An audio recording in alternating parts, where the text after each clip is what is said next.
দেশের ৩ জেলায় নতুন ৩টি মাল্টিপ্লেক্স চালুর প্রস্তুতি নিচ্ছে স্টার সিনেপ্লেক্স। ঈদকে কেন্দ্র করে এসব প্রেক্ষাগৃহ দর্শকদের জন্য খুলে দেওয়ার পরিকল্পনা করা হয়েছে। এর মধ্যে নারায়ণগঞ্জ ও বগুড়ায় 2টি মাল্টিপ্লেক্স নির্মাণের কাজ শেষ হয়েছে।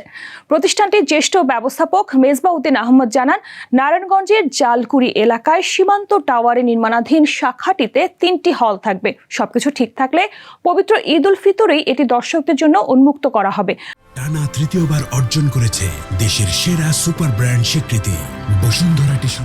পাশাপাশি বগুড়ার পুলিশ প্লাজায় স্টার সিনেপ্লেক্সের আরেকটি শাখায় কাজও চলমান রয়েছে।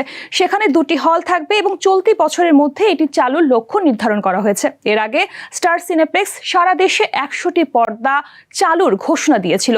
নারায়ণগঞ্জ ও বগুড়ার প্রকল্পগুলোর কাজ অনেক আগেই শুরু হলেও বিভিন্ন কারণে তা শেষ হতে সময় লেগেছে।